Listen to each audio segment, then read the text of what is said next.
Hello, my name is Chris Snipes, and you are listening to The Melt.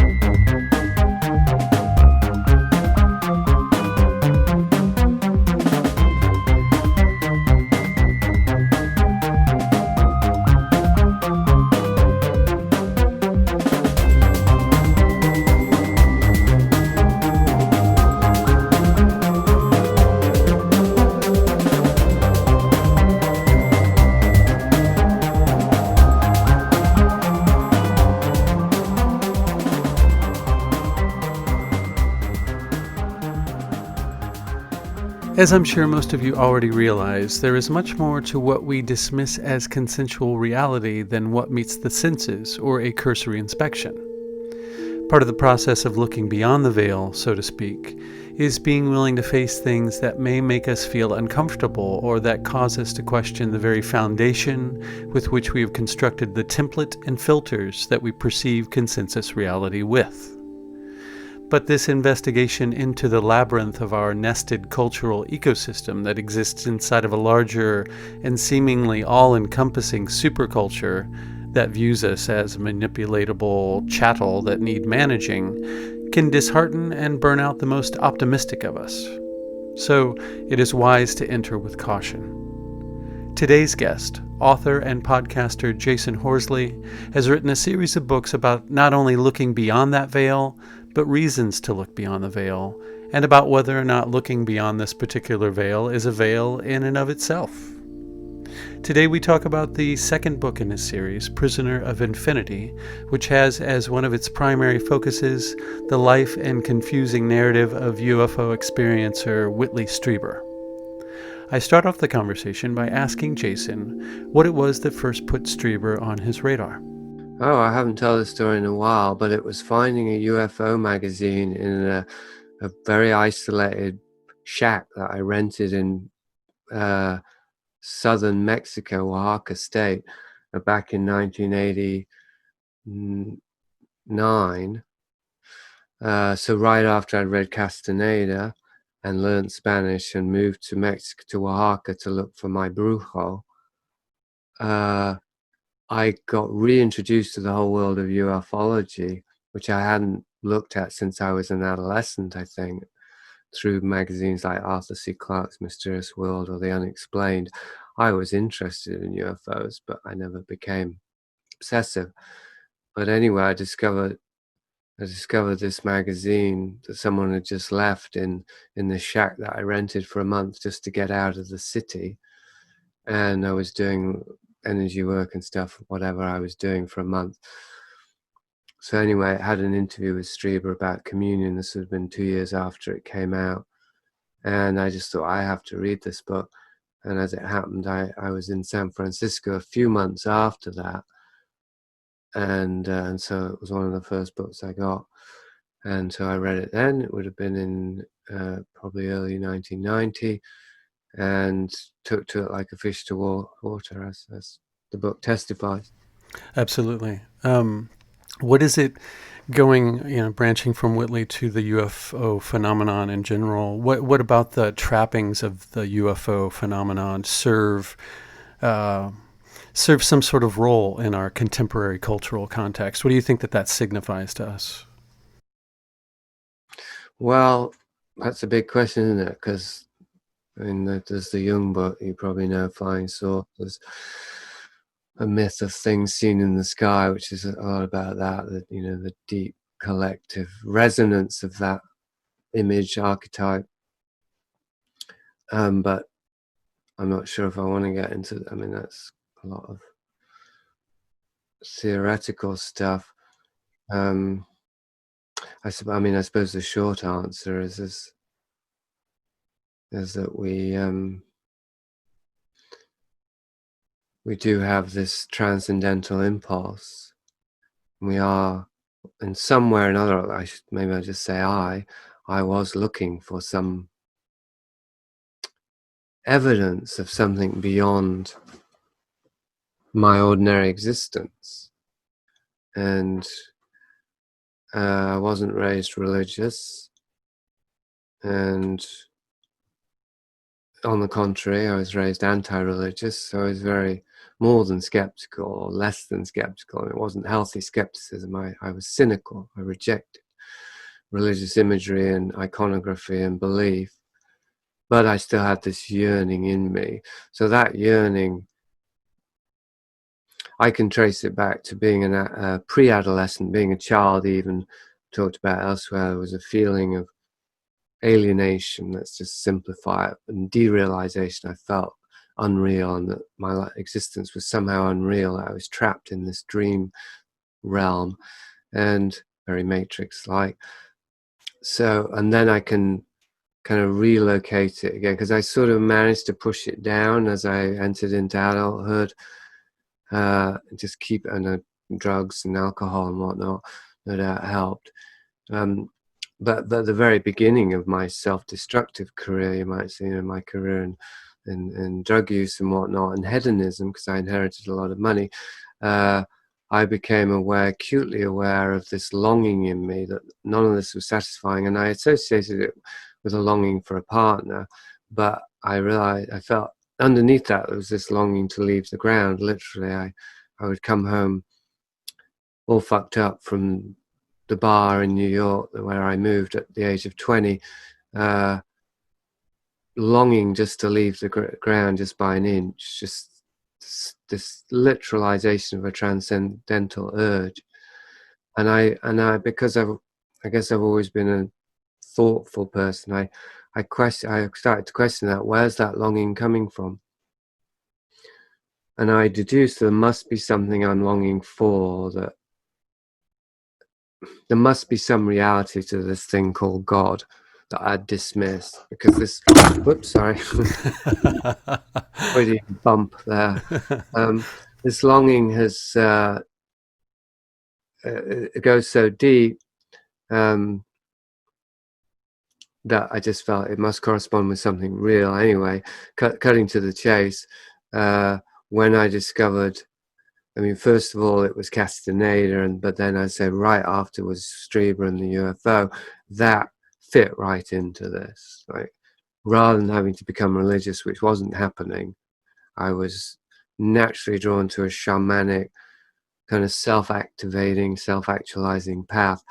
And so, yeah, occultism is obvious there. But the UFO actually, as maybe we'll get into also, it's very much like occultism, updated for a scientific worldview, I think. And the UFO is the transcendental object that we're aspiring to make contact with. And Strieber, as I mentioned in a recent podcast, or somebody even suggested rightly, that he recontextualized even the UFO narrative and the abduction narrative in a way that made it much more inner, much more easily mappable onto the spiritual hunger, by positing these beings that were transcendental, or at least, way beyond us, to the extent that we could connect to them internally. It wasn't about actually needing to see a nuts and bolt UFO and get whisked away into a laboratory. It was like actually opening up a channel in my own psyche by which to connect to these beings and give them access to me. And I started to do that. I started to have dreams and feel like I'd made contact with them. So the UFO was never that central. It was, if it hadn't been for the abduction element, as in them coming into the bedroom at night, that made it much more tangible. It felt much more accessible. Oh, that could happen any night. Maybe it is happening. And then add to that even that it might happen at an inner level. It doesn't have to be physical.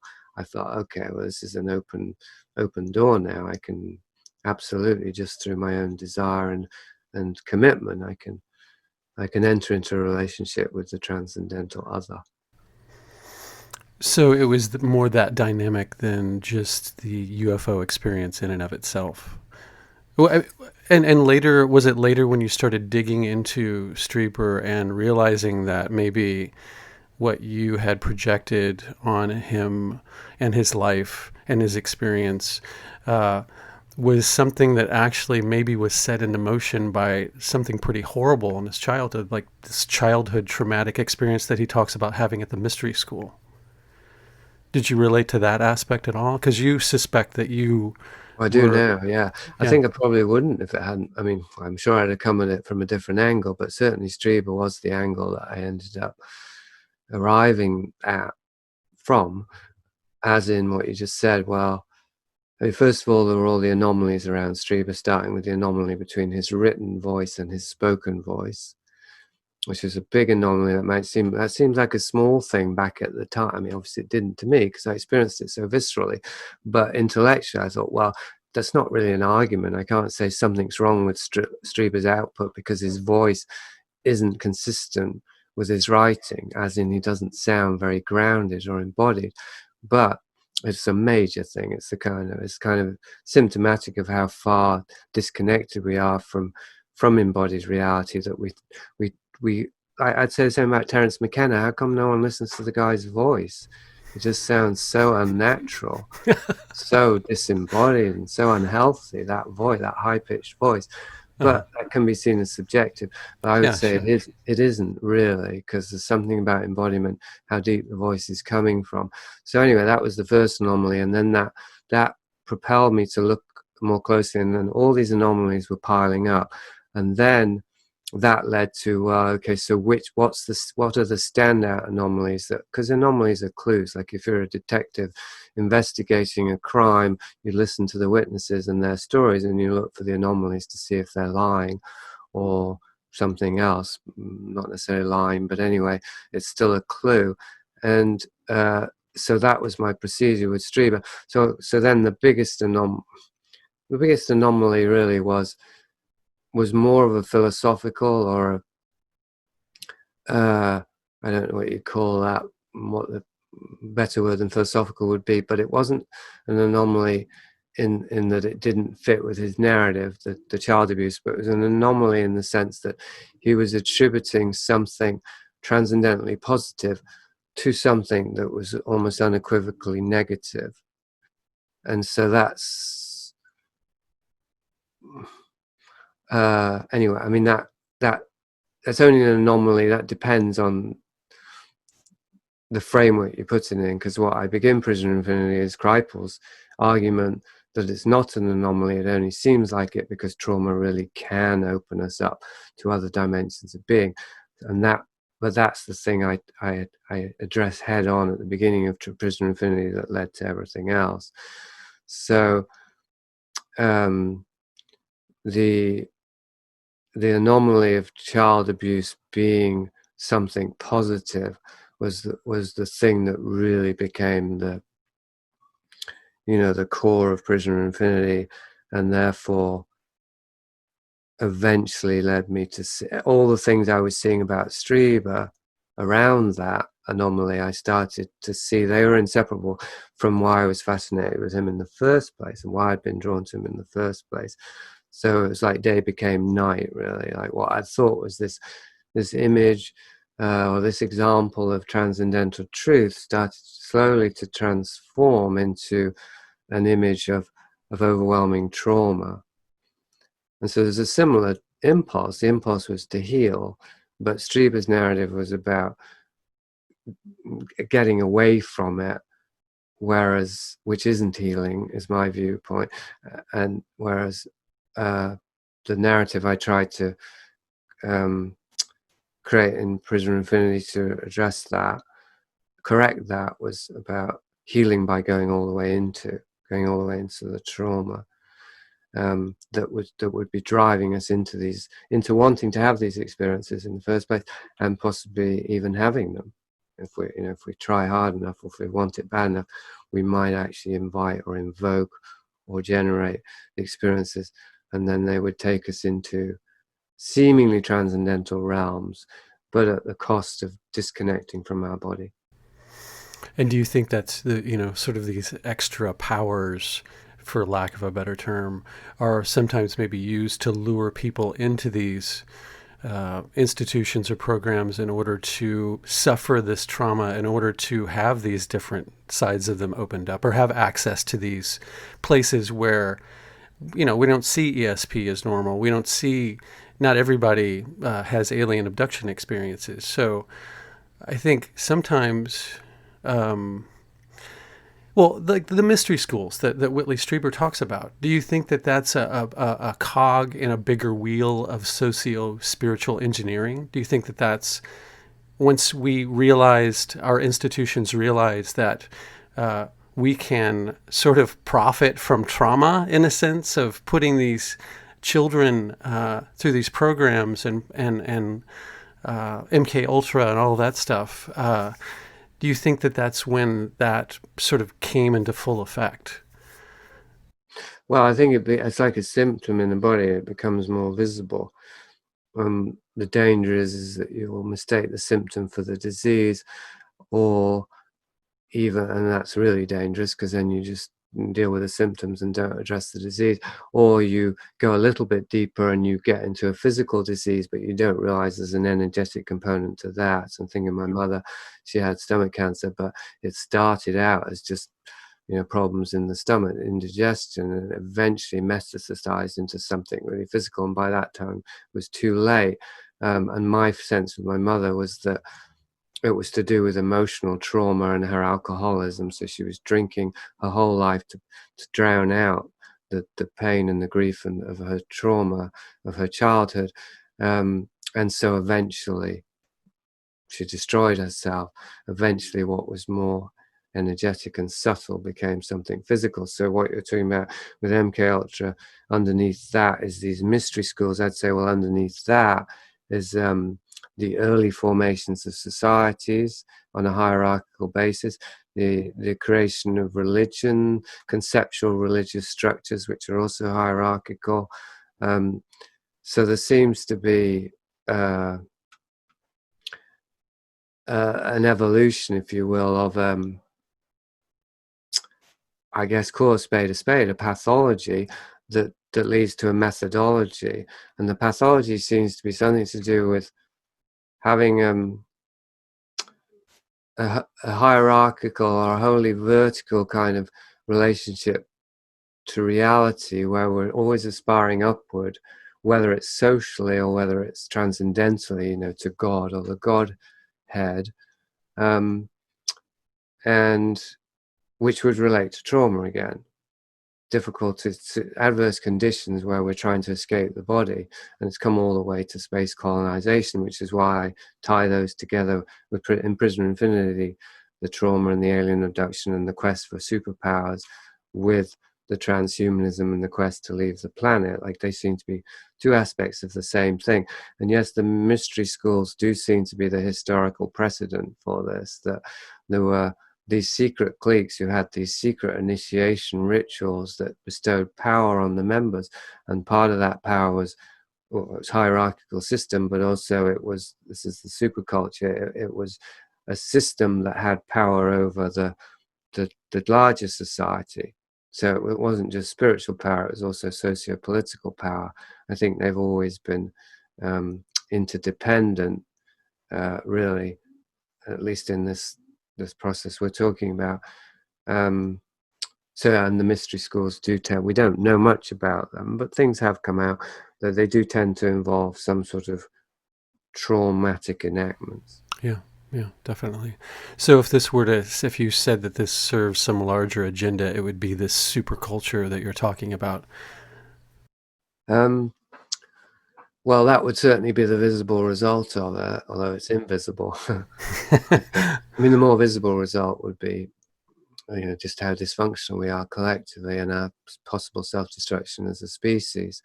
But one could also bring it down to the individual, which might be easier to get to grips with, which is, and obviously they're related. I mean, one's the micro and the macrocosm, but has to do with having control over everything, essentially. I mean, and this is why, it comes back to always, in my mind, the formative relationship between the infant and the mother. And so insofar as the infant's survival and well-being and happiness depends on the mother's body, access to the mother's treatment of it. And this is, the society we've lived in for thousands of years. The mother's the only caregiver for those first 2 years, which isn't necessarily natural, but that's a whole other thing. It's the way that we've set it up. Insofar as that's the case, then that imprints us with these formative experiences of wanting to have power over the mother's body, because otherwise we're powerless. As in, we can't do anything without the mother, and we can't get what we want, and that can be unbearable. And so I would say that's the result at an individual level, is individuals, even if they're working as groups, and even if it's collective, are trying to attain a kind of power and control that they suffered enormously from not having as infants, and they're just driven relentlessly by this unmet need. So it's a very large spectrum, as in, we all have some of that, and some of us have more of it, and of those of us who have more of it, I think a small few have somehow managed to, don't use weaponize, has become a too easy phrase now, but they somehow managed to convert their trauma into an absolute unbending will to achieve incredible things. Dark incredible. They're not positive, they're anti-life, but they are pretty amazing. Which is why, they are desirable to some people, I would imagine. Or why they're willing to compromise their whole being and ethical system to engage or have access to the power that those systems provide. Yeah. And one of these societies, as you brought up, is the Fabian Society, which is something that a whole lot of people don't know about. Can you encapsulate what that was and what role that you think that it served? I thought we were going to stay on Prisoner of Infinity. Okay. I don't think they're even in the index of Prisoner of Infinity. I thought that I could swear that it came up in Prisoner of Infinity more towards the end, but perhaps Might have mentioned my grandfather or something. It's possible. Yeah. It might and be I thought, in the index, but yeah, it is a big can of worms. So if you don't mind, we could save that. yeah. That's totally fine.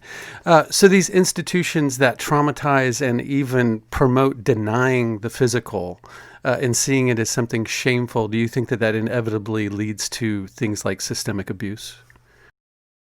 I think it's a symptom of it. I think we're looking at a lot of effects, and the hard thing is to find the cause.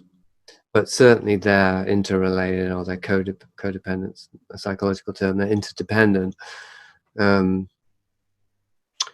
because, one of the things I met with Prisoner of Infinity, or I explore and start to realize by writing it, is how very seemingly sophisticated philosophies and methodologies are rationalizations. So if there's childhood trauma, and one way or another it's systemic, I would say, one way or another, because it's so widespread and always has been, pretty much always has been, then there's this natural dissociative mechanism, which is about get away from the body. The body is an unholy place. Terrible things happen there. Images of hell and whatnot. And with the Christian mindset, which has been dominant for a long time, or I should say the distorted Christian mindset, hell is very much related to physical sin.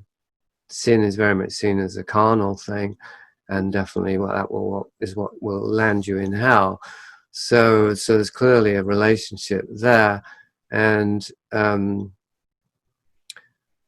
what was I trying to get to was that if there's just instinctive trauma-based drive to get away from the body, to reject the body because it's terrible things happen there, poisons were put in there, so it's become unholy, and it's overwhelming. The thought is actually going in there and cleaning it out, because that would mean actually really seeing what was done to our bodies as children.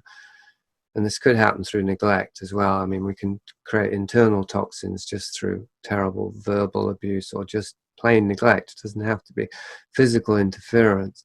Then that reluctance will come up with all kinds of rationalizations for it, and they might create a whole philosophy, which is, as you're saying, and I don't think this is it's not in Christian system itself, I don't think. I mean, I don't think Jesus, Yeshua, whatever, ever said the body's an unholy place, or, but there are ways to infer. And anyway, the Christianity that we have inherited in this, in this time, and also obviously going at least as far as the Inquisition, but probably a lot further back, does seem to have central to it the rejection of the body as a spiritual principle.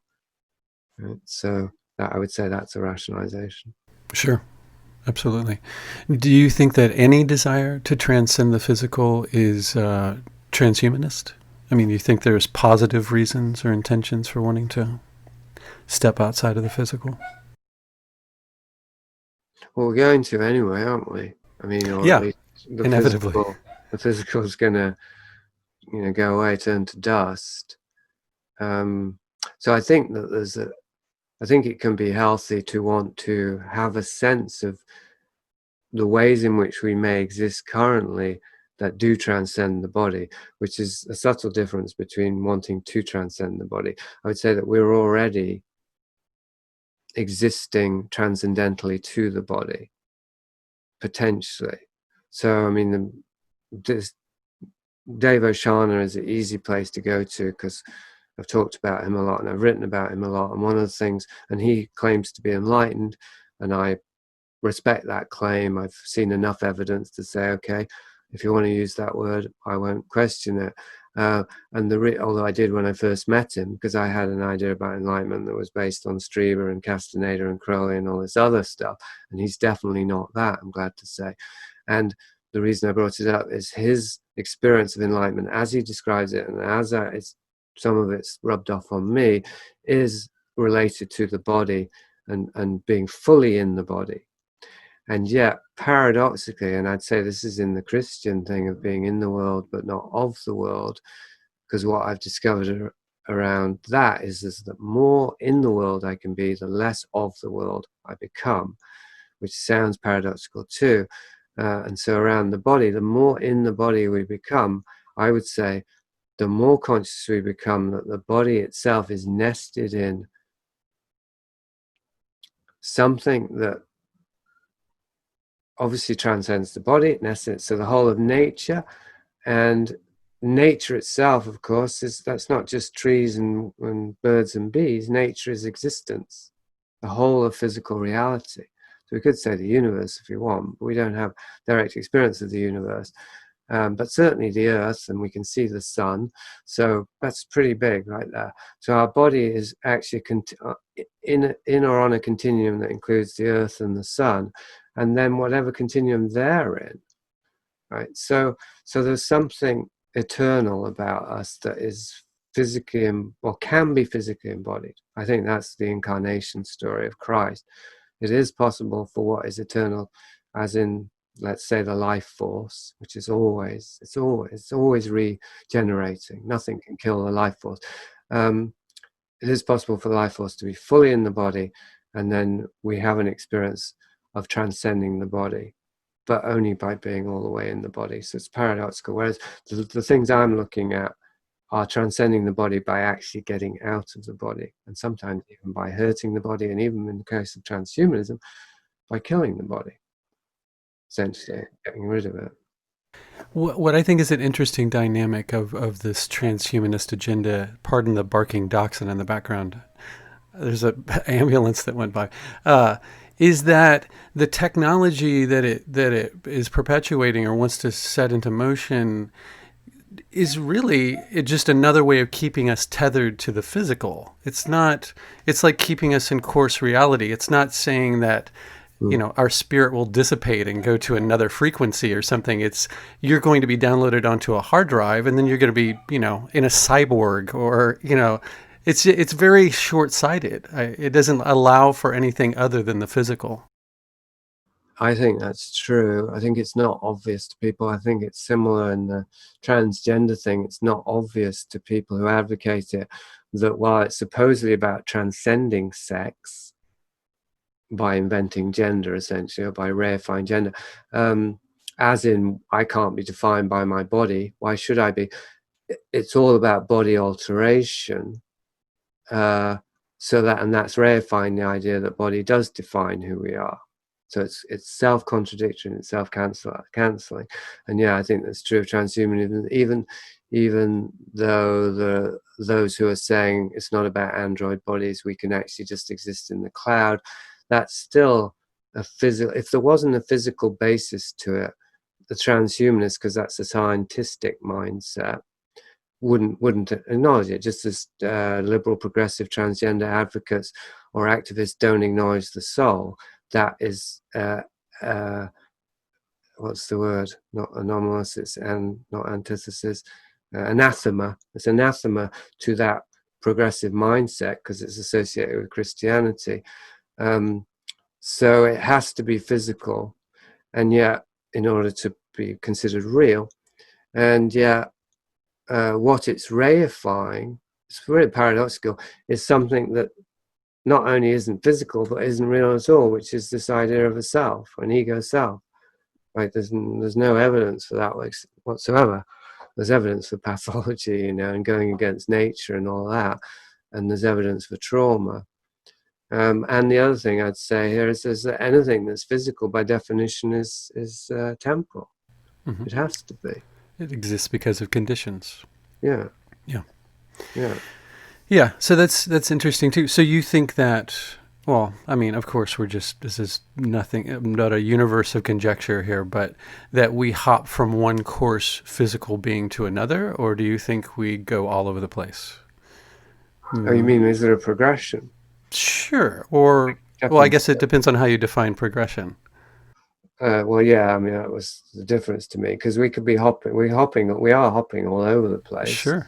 But I think it's proceeding in a way that's not logical, but organic. I think there is an organic decline of that we're in now, and symmetrically, it's represented or sold to us as progress. So it's a trajectory of disembodiment in which we can all see it now. We become more and more dependent on the technology, and it's even becoming mandated now that we should only interact through technology and so on. That is essentially putting our awareness more and more into machines and further away from nature and our bodies. That's a trajectory which we can see has continued for some time and is maybe accelerating now, but certainly continuing. And yet it's consistent with self-destructive,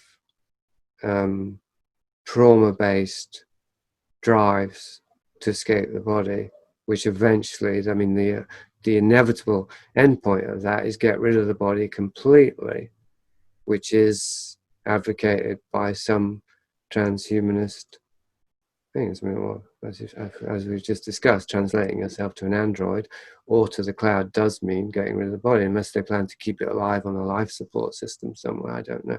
But no, because they have to believe that they are the beeman, is what they call it, which is your Facebook profile, basically. That's you. So once that's in the android, then yeah, you can just get rid of the body. Mm-hmm. Yeah.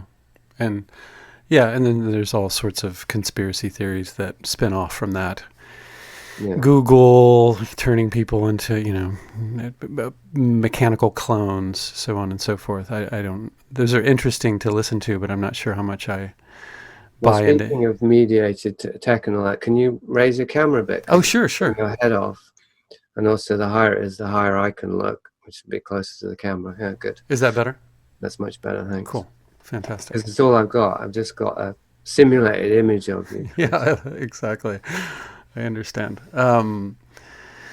Okay.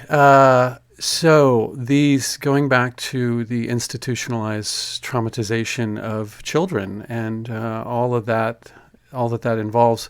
How does that system produce somebody as sort of wicked as Jimmy Savile? Where did he pop onto the scene, and what? I mean, you don't think he was a lone wolf. You think that he was a part of a larger organization of this sort of behavior, right? Yeah, I think in movies, the heavy is often the guy that you see the most of. He's the guy that does all the heavy lifting, and so he can be a central character.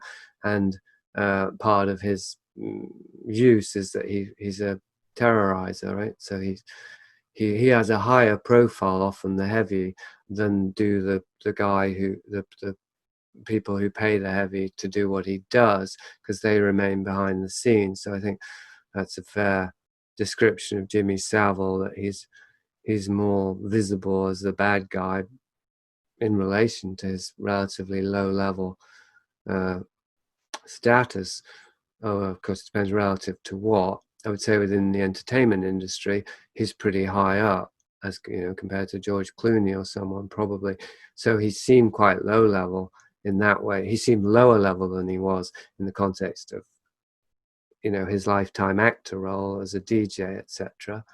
But in the context of what you're introducing, the superculture, he might seem to us higher level than he actually was, because there's so few visible agents of that secret society network. And well, I'm wary of trying to speculate or trying to talk about how that superculture is constructed. It's partly why I write the books, and then I kind of forget the books once I've written them, and then what I retain is what I can talk about. So it's, needless to say, it's highly speculative in terms of how that superculture comes about, how it functions, and how it gives rise to someone like Jimmy Savile, because we're not on the inside. Where I do come back to that seems more rooted is, I mean, when you ask how does someone like Jimmy Savile come about, the real answer isn't in the, you know, how, well, the deeper answer anyway is in the psychology of it. Like, what was it that created a Jimmy Savile? And I think there's an interesting symmetry, and maybe this is in Strieber too, that the thing that interests us about Savile now, as in the things he did, the things he committed, and the things he was part of as a criminal, are mirroring the forces that shaped him and the things that happened to him as a child. Now, we don't actually know what happened to him as a child, but we do know a little bit about his pathology as an adult and as a man. And I mean, not just in terms of his behavior, but I mean his crimes, but in terms of his well, his particular character and personality, and his particular relationship to his mother, for example. This is because I end 16 Mountains of Hell on Ed Gein, who's the archetypal mother-bonded psychopath, whom Norman Bates in Psycho was based on and inspired by. So I really think all roads lead back to Mama. And of course, we know this is true biologically. But it's also true psychologically. We kind of know that too, even if we're not Freudian, even if Freud's been largely rejected or dismissed, we still kind of know that intuitively. But we don't so often think about parapolitically, sociopolitically, culturally. The whole world we live in is shaped by individuals who are shaped by their mothers, by those formative 2 years. Anyway, sorry, I just gave you a really long general answer, didn't I? But Jimmy Savile is an extreme example of a mother-bonded psychopath, I'd say. And it's, I mean, the sort of smoking gun around that thesis is that he kept his mother's room the way it was after she died, and after she died, he stayed 5 days alone with her body, doing God only knows what, because we know he's a necrophiliac. So it's there in his behaviors. They're driven, and it's also what I map in later works and what we're talking about today. The transhumanist drive to escape the body is consistent with the drive to recreate a matrix of a surrogate reality, which is like a technological recreation of the mother's body in the womb, which we plug into, as Neo did in the Matrix, to give us life, but we also have total control over it. And I get to this in 16 Maps of Hell, and I finally managed to finish it. It was around this correlation. And also it's because it's in Castaneda too, the old seers who turn themselves into women, number one, some of them, in order to escape being organic beings, and number two, created surrogate worlds through dreaming to escape into.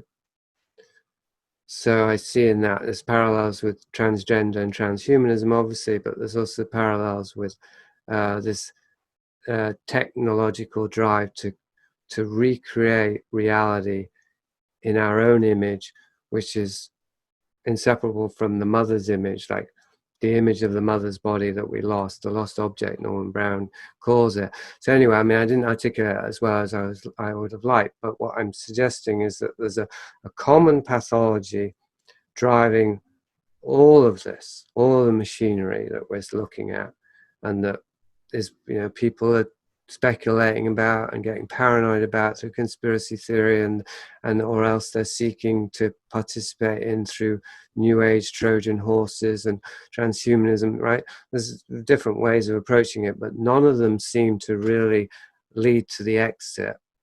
And part of that is, I think, that we're not seeing the elephant in the room, which is Mama. It's the central, it's Big Mother, what I call Big Mother, because it does coincide with the Eastern belief that we're in the Kali Yuga, as in we're under the rule of a dark goddess. And I would say that dark goddess is our individual mothers, even if we loved them and we thought they did the best they could, but then the collective mother, which is, I suppose it's a distortion of nature, the culture that's kind of that's distorted and reshaped nature in terms of child rearing practices, that we haven't had natural childhoods. And part of that is that the mother's been centralized, and there's something we don't question. Like, we actually do sanctify the mother in our culture. We've got this idea that motherhood is something holy. Maybe it once was, but mine certainly wasn't. And I don't know anyone's who was, and Jimmy Savile certainly wasn't. And the people who run our worlds, theirs certainly wasn't.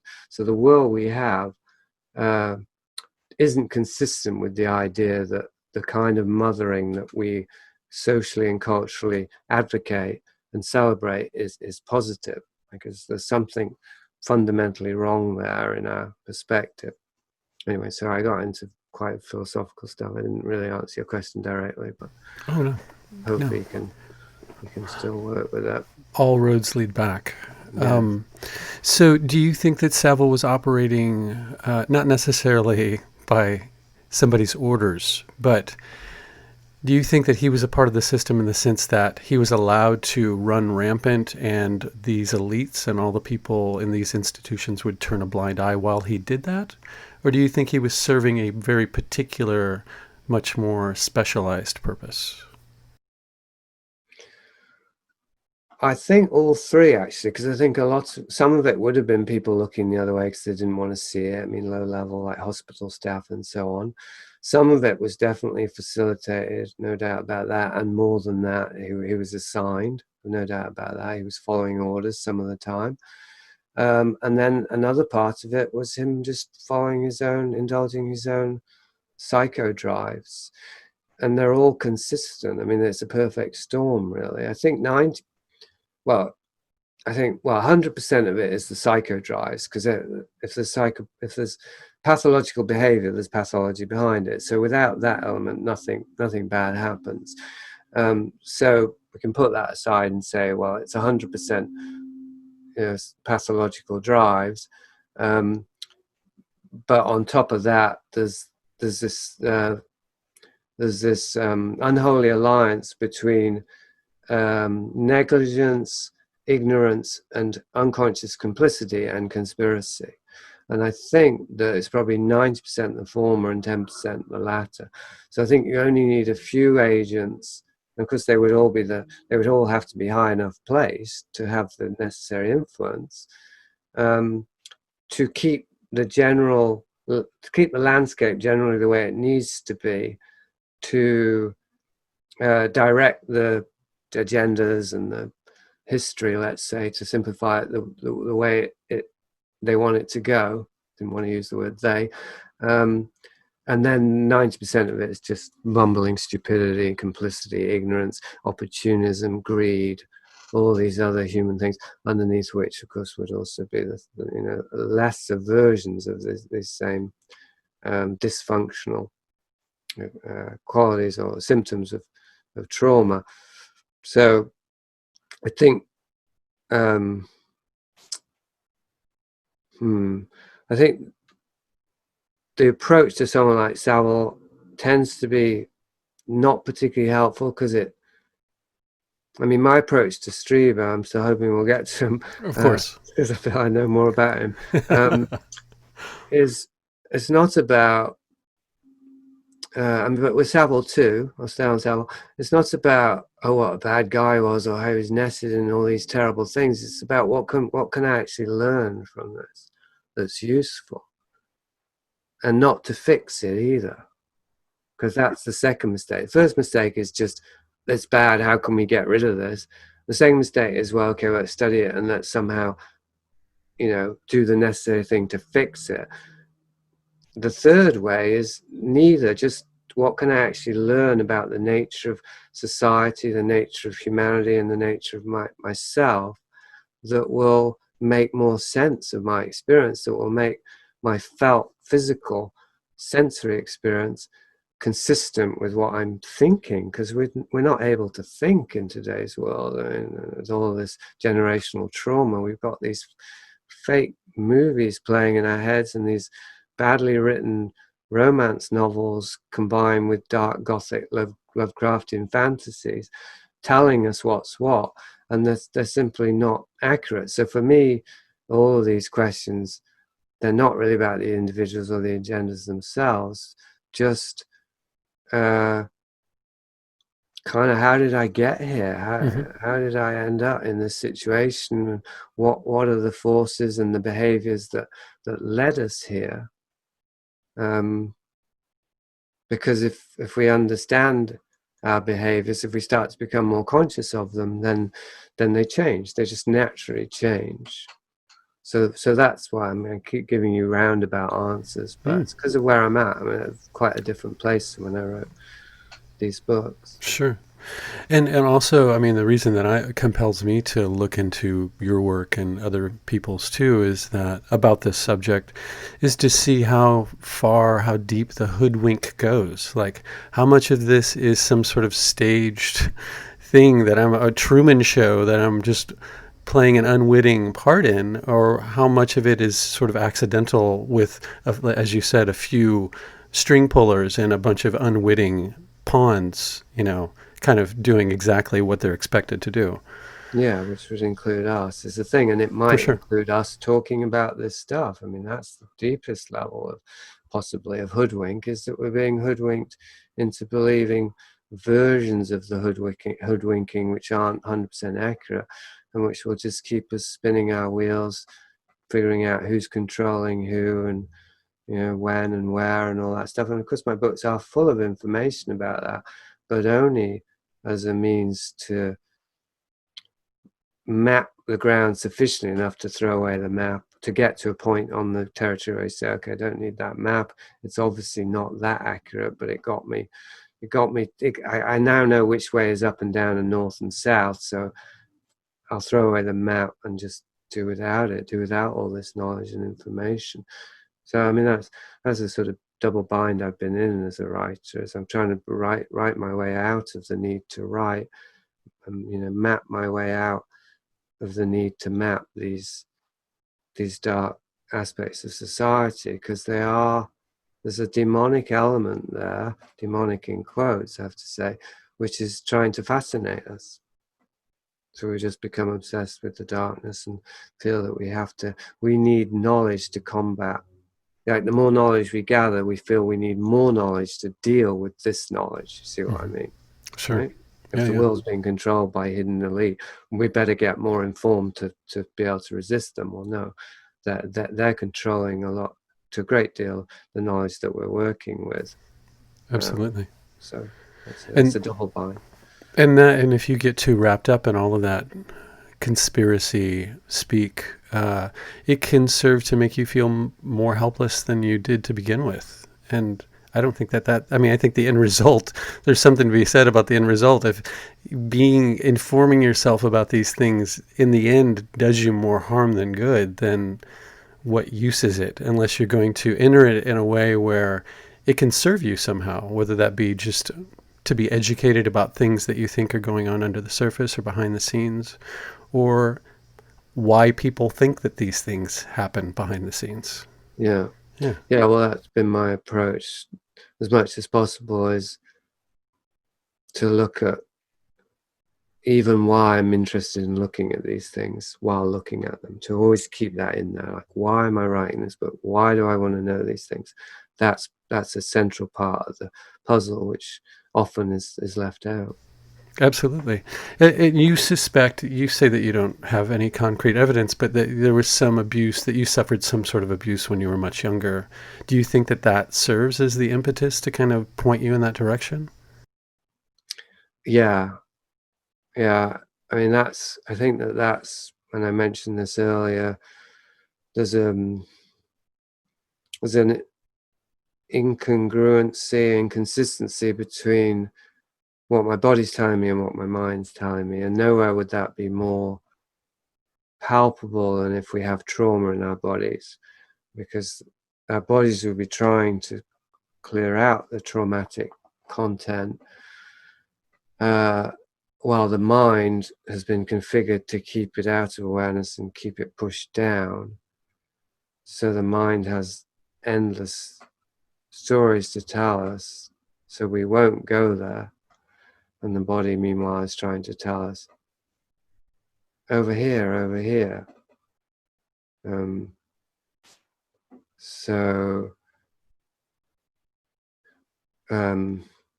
I think writing those books, to a large extent, has been why I don't know what else to do. So it's because I started to write very young, like 12 or something. I mean, obviously write creatively, I mean, write for myself. And so it's really hardwired into my coping system. The way I cope with reality is by writing. It's very central. And so I'm going to do it anyway, so that, at least until I'm clear. And then, so then the more it allows me to circle around these areas of trauma that I haven't been able to think about, because I'm not even able to locate them in my body, never mind in my history, the more my mental awareness is getting consistent with my bodily awareness. That makes sense. Yeah, so it's very, very intuitive, and there's a lot of resistance, and then I observe that resistance. See what I mean? Like, I think I'm trying to uncover something, but then I notice with my other hand, I'm piling the dirt right back into the hole that I'm digging. I can see myself doing this when I look back. It's why I find it hard to finish my books, because I'm divided. Yeah. And probably not just in two ways, in two parts, probably in several parts. Well, fragmented even, yeah. But certainly mind and body is a fundamental split. Well, I think that's very important, to be able to step back and see all of these different parts of oneself and how they interact or clash or, contradict each other. I think that's important. We'll go back to Strieber. How did Strieber's accounts of his experiences play into your crucial fiction, as you call it? I think the first way that I noticed, once I was reframing his work and comparing it to my life and how I got into his work, I think the first thing was how soon after reading his books, or Communion, I reframed my childhood experience of night terrors in the Strieber context. I was being visited. No wonder I was so terrified. I mean, I didn't decide. I don't tend to make up my mind about stuff. I mean, I'm not saying I can't be dogmatic. I can, but certainly as a writer anyway, and as a thinker, as a conscious, deliberate thinker trying to work things out, I really try not to make up my mind about things. And certainly if they were direct personal to me, and clearly it's murky. All I know for sure is that I would wake up as a child in a state of terror and flee from my bed and my bedroom as if to get away from something that had happened there, and that I would be in a state of terror wherever I went, like I was taking it with me, and the terror had to do with something that had happened that had completely reconfigured reality, or made me see an aspect of reality that was like infinite. It was like I was being flooded with something that was utterly overwhelming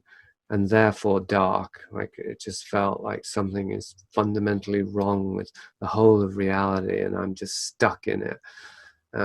Like waking up in hell, but it was an inner hell, and it was weirdly conceptual, like there was nothing that had happened, there was no pain. I would also have a sensory thing where everything was speeding unbelievably fast. So, and the smallest move, it was as if I saw that or felt or experienced that movement happening over and over again, super fast. So sensorially, and I've looked at this in relation to autism since Strieber, even since Prisoner of Infinity, intense world syndrome is something that I've talked about around what autism might be, or certain cases of autism, just not having sensory filters. So you're just perceiving. I mean, this is in William Blake, isn't it? If the doors of perception were cleansed, we would perceive the world as it is, infinite. Infinity in a grain of sand. So it was a bit like the dark side of the infinite, Prisoner of Infinity. There you go. Anyway, but it was terrifying, and I couldn't understand it. That was the whole point, and that was what made it terrifying. But it did seem to have this sense that something had just happened. Something transcendental, but darkly transcendental. Like I'd glimpsed some aspect of reality that was impossible to process and live with, having seen it. Anyway, so when I read Strieber, he describes the body terror. He describes encountering these visitors as two worlds, two realities colliding. He describes being changed at a metabolic level, molecular level. And so I kind of just mapped my experiences onto Strieber's accounts and the beliefs that I was generating around them, and thought, oh, well, that was probably early evidence of me being chosen, as Strieber had put it for himself, by these beings, and maybe even one of them, like a hybrid, and therefore over time being introduced to my true nature and to them, and activated and molecularly transformed. And you can see how I ran with it, and then those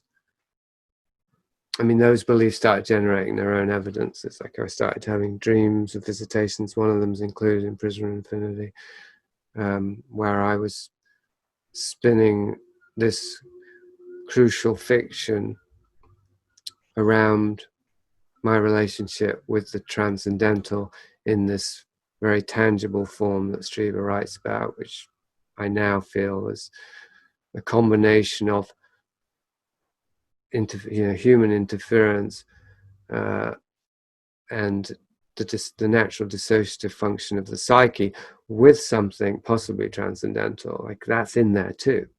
But when you got these other two things in there, it becomes very difficult to trust in, like if you get to meet God, but Jimmy Savile's the one who's going to take you to meet him. You're going to say, well, wait a minute, I'm not so sure is this really God? It was Jimmy Savile who took me there. You got to question like the way that we get to certain things. I would think would determine and give clues about what it is that we've experienced when we got there.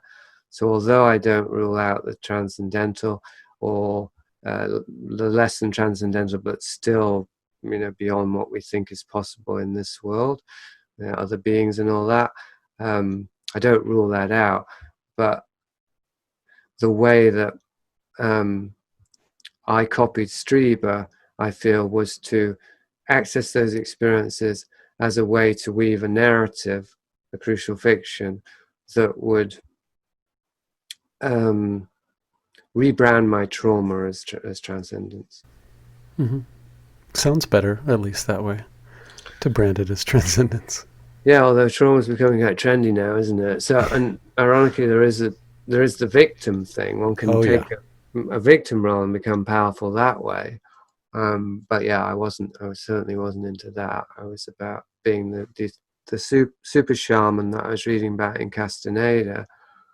And no, it didn't occur to me for 40 years, or let's say 30 years, because those first 10 years I wasn't really questioning too deeply about anything, but except the nature of reality. I was always questioning that.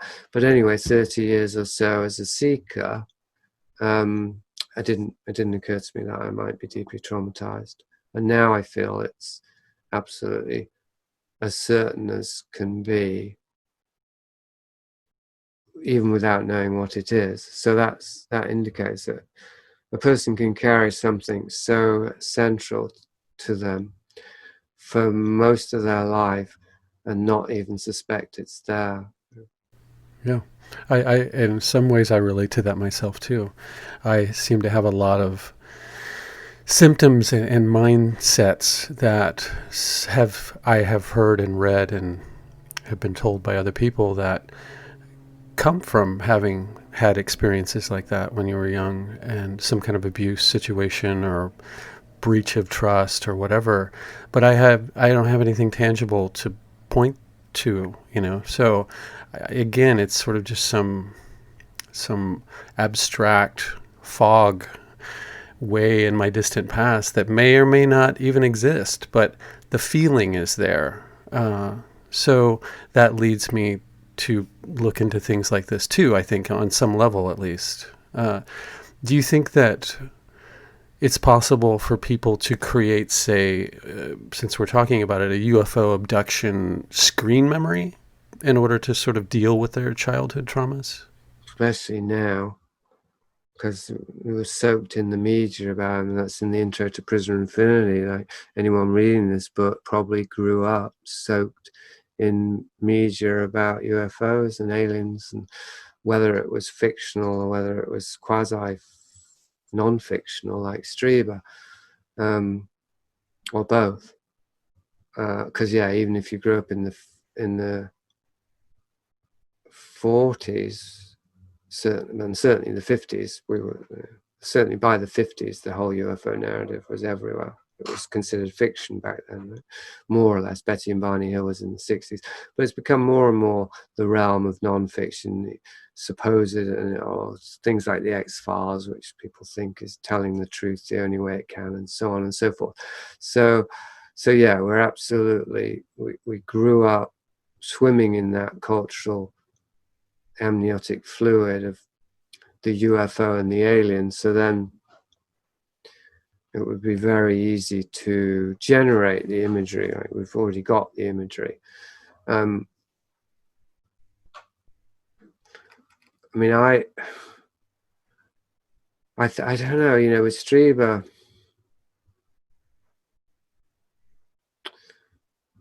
the sense I get, and there are others who've testified to this, is that it's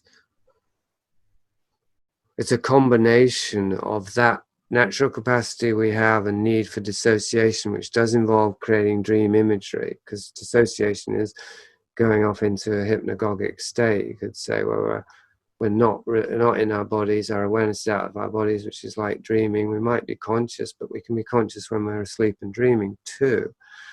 Difference being is usually when we're asleep, we're relaxed, whereas if we're dissociating, something traumatic's happening, we're not relaxed, and that's a key difference. But the point I was trying to make was that we are drawing on reserves of imagery when we dissociate, even if we're not having an actual visual fantasy, but often people do, or they may do anyway, and that natural capacity we have, I suspect, is combined with a kind of theatre, in the case of Strieber, I'm saying, and also satanic ritual abuse. It would seem as though that's theatre in a different way, as in individuals wearing black robes and doing satanic things, while traumatizing children, knowing that those children will already be in and be going deeper into a dissociative state where they're dreaming awake, second attention in Castaneda language. So whatever they are seeing, however much they are able to be in their body and actually see what's happening, it's going to be nightmarish and dreamlike. It's going to seem unreal, and it's going to become more really unreal by being informed by their own, psychic, creative visualization powers, and so on. And in Strieber's case, it seems as though there seems to be some evidence, and as I say, others have testified to this, that there were actual humans wearing masks of aliens and so on, to generate a screen memory that is a collaboration between the natural tendency to want to escape what's happening into some fantasy that is reassuring, although of course satanic ritual abuse is hardly reassuring. But even there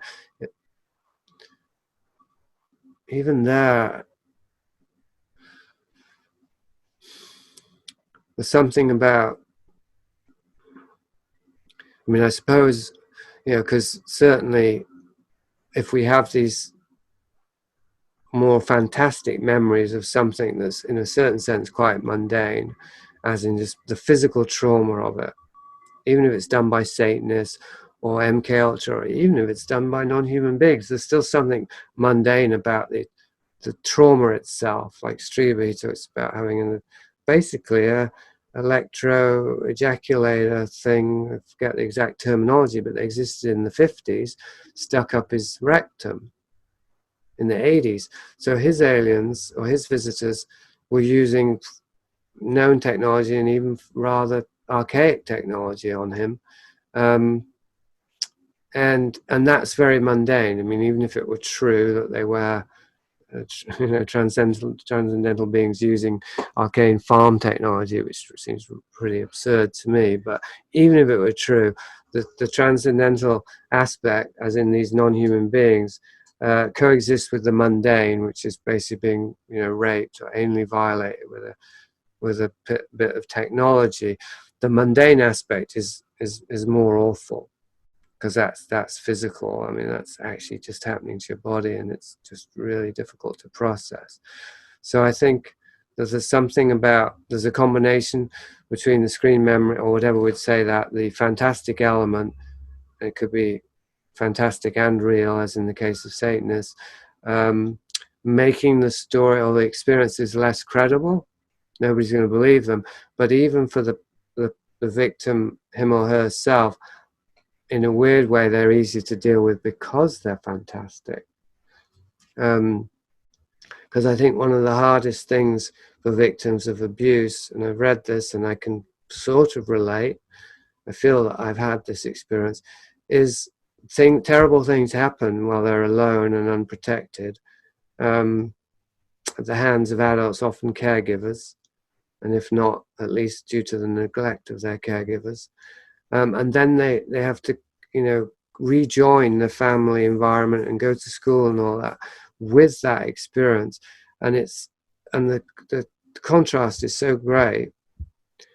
If it's your father or your mother, say, and they're saying pass the salt and have a nice day at school, and yet the night before they were sexually abusing you or letting that happen to you. That's such a terrible, cognitive dissonance and contrast that it is easier to think it was just a dream and eventually forget it. So I think that that's where screen memories start coming in, and even the theatrical element that makes them seem like enacted, they were enacted, they were partly enacted, is a way to compartmentalize awareness. We've got our first attention is our daily life, and the second attention is the stuff that happens when we're asleep and dreaming, even though sometimes we're awake, but somehow it still gets filed away in that other realm, which maybe there's another realm. It seems to me there probably is. But as I pointed about Strieber, if that's happening to his body, then no matter what kind of transcendental experiences he had as a result, there's still the trauma in the body, and that compartmentalization is fragmentation. And in some ways, I mean, it might be easier for many people to cope with having a memory of an alien abduction than having a memory of some sort of systemic abuse or their parents or their family abusing them. I mean, it might seem easier to attribute that activity to some alien entity coming from somewhere else that they're not otherwise emotionally connected to, or at least sharing a same house with. Yes, I mean, well, that's a good point, that last point, because at least it seems less of a threat in some sense, because it's not, somebody who's right there all the time, but also it strengthens the sense of specialness around this event. Even if it was terrible, the person can feel specially chosen, and there's something transcendental about it. Even if they're evil aliens, they're still aliens. Even if they're satanic abusers, well, they're Satanists. I mean, that's a big dark story to be part of. So there is something. It's almost like a consolation prize.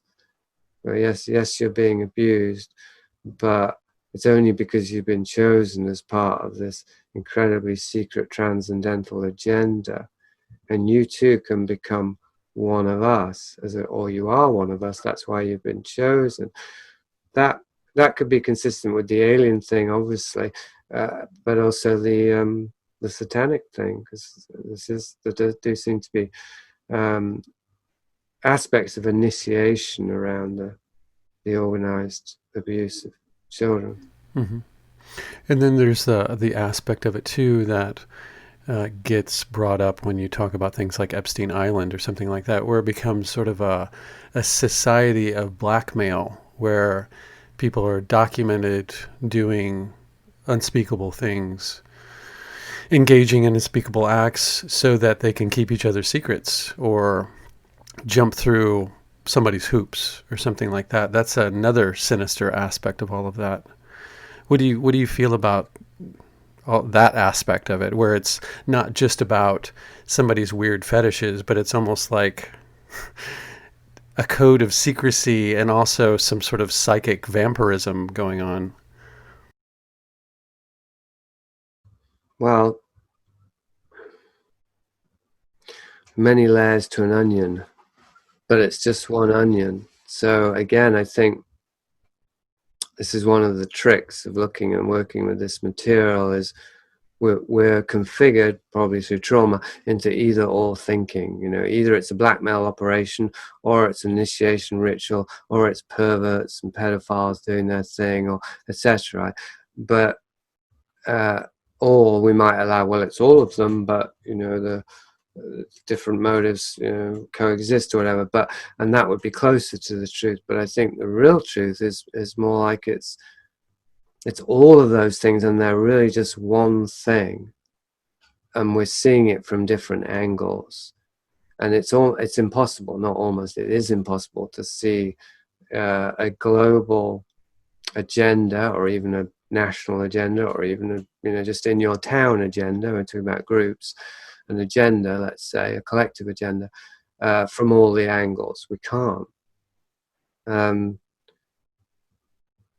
But I don't think we need to, and maybe this is the obstacle, for all of us, if we're looking at these things, is are we willing and are we able to bring it all the way home and see the ways in which we're nested in this blackmail operations, the context you put it in there, but also the other context we put it, the pedophile rings, the trauma genesis agendas, the mind control, the secret society initiations, etc.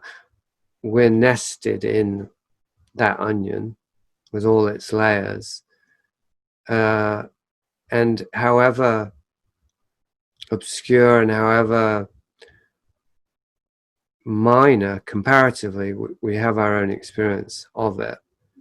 And of course I mean, it's tricky because I can only speak for myself. I'm not going to say, well, this has happened to everybody. I don't mean that literally, but everybody, we all have our equivalent of experience, our equivalent experiences of this, of what's going on. And particularly, if we're interested in it, as we've already covered, then there must be a reason. So then something happened for us that was equivalent. And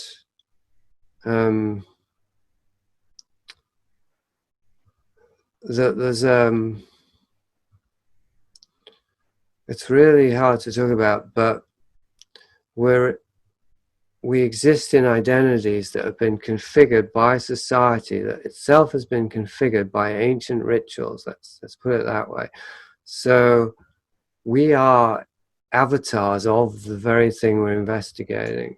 We're embodying it in a disembodied way. We're infiltrated, we're infected by it, and we're perpetuating it, even if it's in small ways. And so it's really like a psychology. It's like this blackmail thing. I'm trying to want to keep it on your question so it doesn't get too amorphous. But I mean, one of the first things that becomes apparent about the blackmail operations a la Jeffrey Epstein is that, oh, well, is that a rationalization or is that a motivation? In other words, if there's these groups that are made by individuals that are pathologically driven to victimize people, and they create rituals around it for a number of different reasons, and then they create a philosophy around it to justify it, and then they also use it for blackmail. Well, which came first? And as in, did they think, oh, we could use this for blackmail, and then think, actually, I rather like doing this, so let's keep doing this more?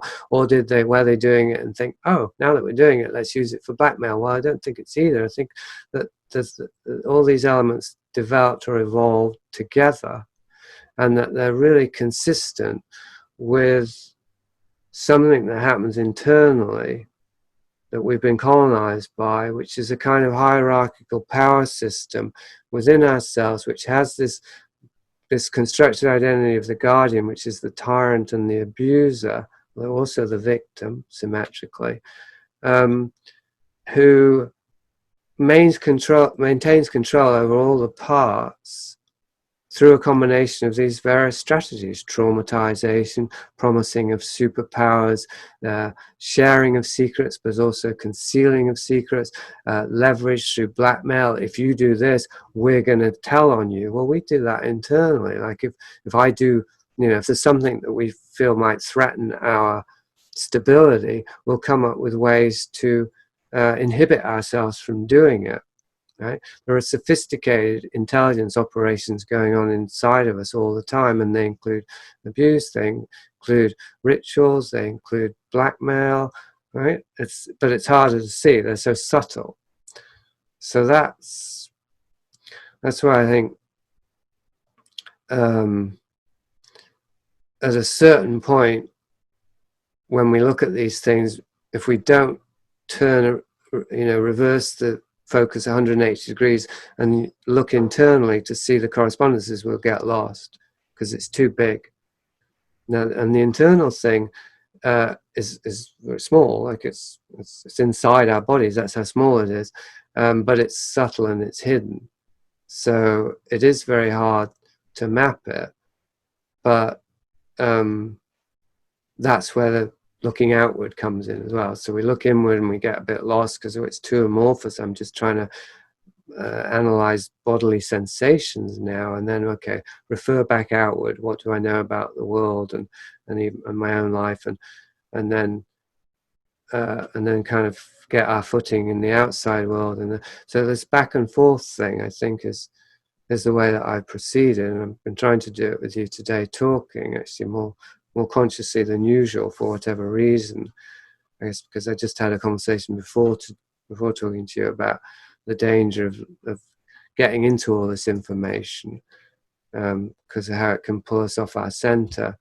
So I guess I'm more conscious of not wanting to do that, and also to give fresh answers, because I've been asked about this a lot. Yeah, sure. Absolutely.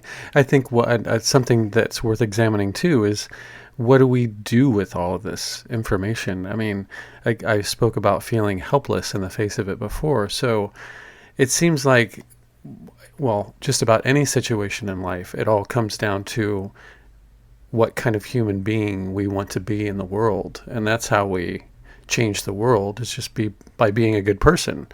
But that seems so tiny and small in the face of these supposedly alleged large, sinister, the superculture, as you call it, that seem to have their fingers in every aspect of reality. So, how do you grapple with that? Do you just concern yourself with the microcosm, or do you fluctuate between micro and macro, or? Well, that's exactly what I described. So yeah, I try. I think if I can, it's a bit circular. I say if I can benefit from looking at these agendas, then I've transformed them from a negative into a positive. I say that's a bit circular because the question is, how can I benefit from them? So it feels as though that's unaddressed, except that I did just address it. So I can benefit from them by using them as mirrors, by recognizing that the world, the society at least, I mean, nature is a mirror. We are part of nature, and we came out of nature. So even if we're looking at trees or other species, we are seeing aspects of ourselves. Certainly when we look at other human beings, they're mirroring our biology. And as we know, if we've been in long-term relationships, our psychology too, we attract people who have shared psychology. So other living organisms are mirrors. And the whole society has been created by living organisms, well, human beings really, if we're talking about society. The birds and the bees don't have much to do with it. So then it is all a mirror.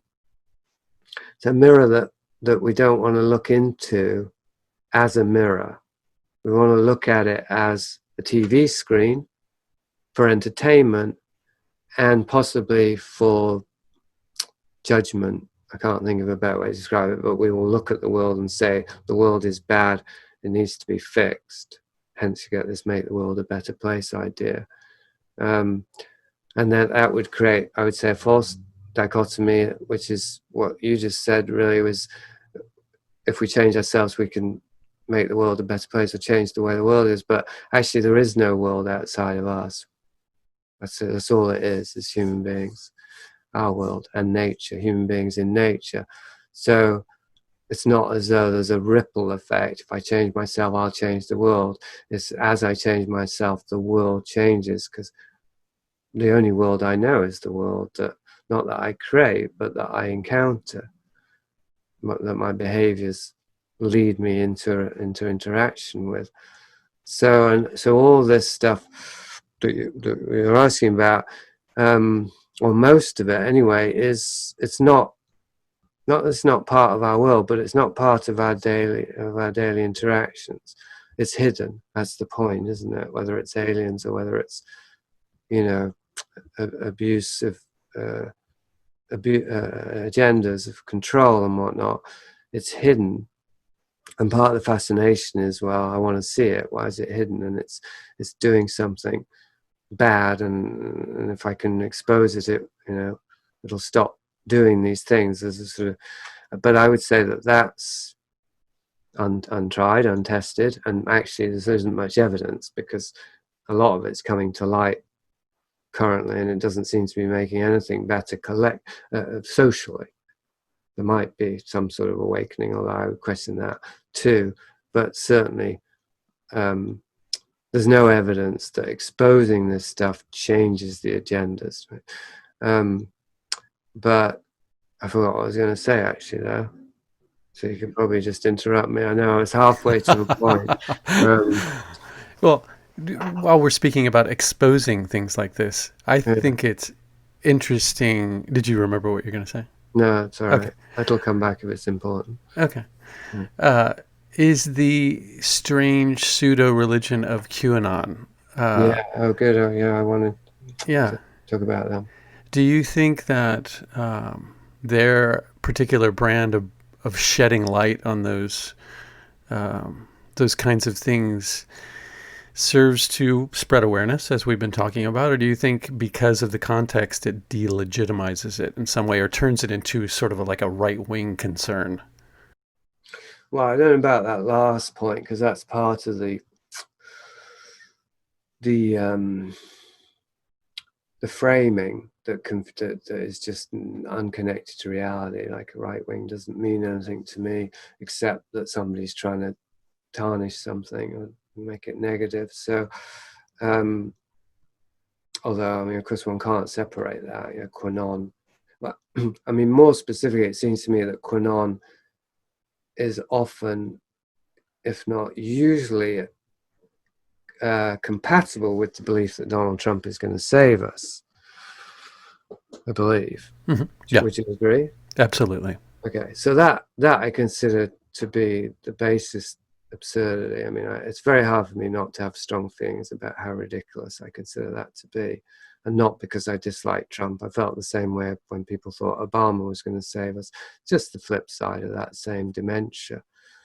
So to me, that if all of the QAnon info has to be contextualized in an ideological mindset that is deeply deluded, that's my scientific diagnosis, my medical diagnosis, and I'm aware that probably, especially seeing as I've got a few new listeners and readers who I think are pro-QAnon, they might hear this and be upset, and I don't want to upset anyone, so I'll just bring it to the point that I didn't finish, which is about the mirror. You know, the world.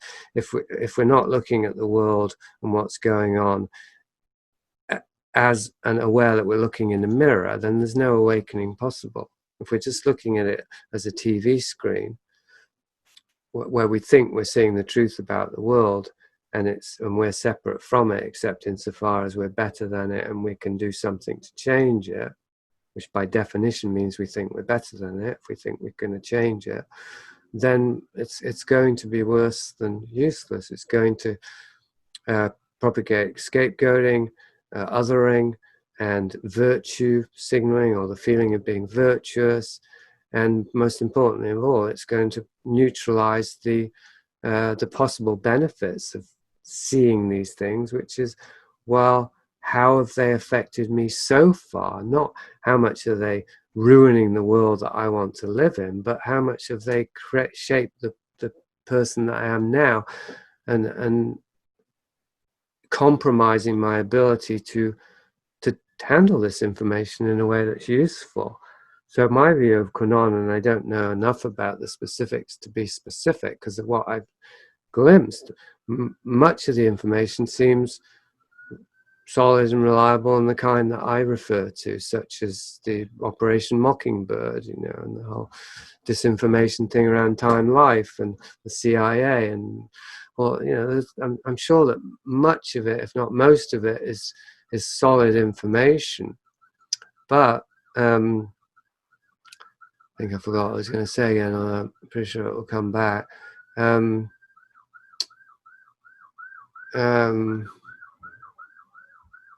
useful is it? Was the main point. That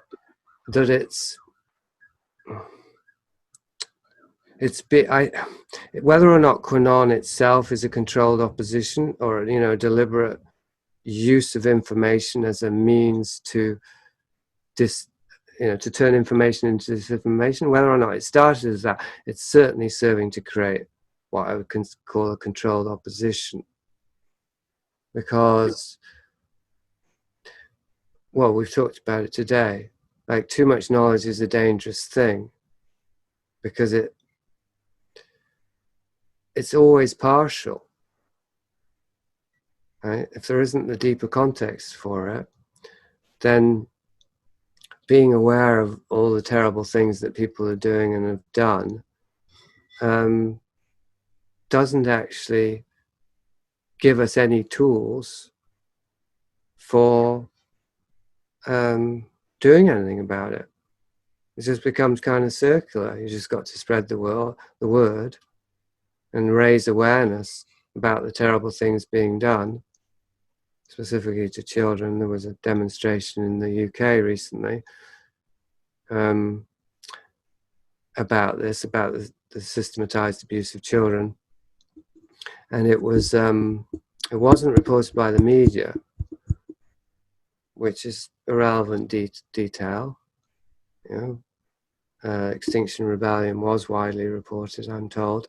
This protest there was a media blackout on it, and the mention of it that there was just a bunch of conspiracy theorists.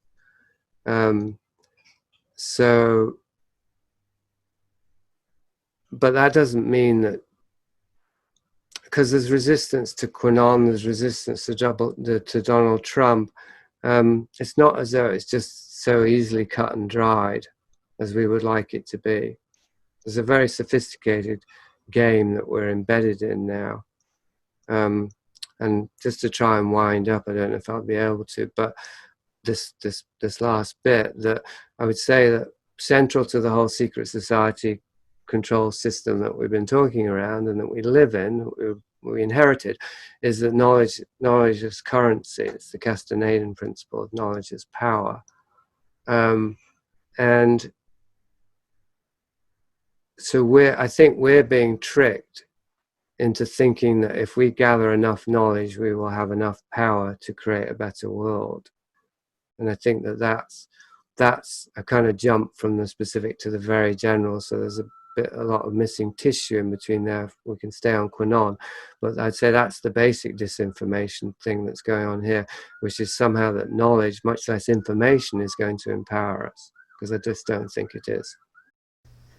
Yeah, and it's sort of there's a savior dynamic to it too. Like there's somebody that's going to be doing all the work for you, so just sit back and wait, and all of these arrests will happen. Ellen's show will get canceled.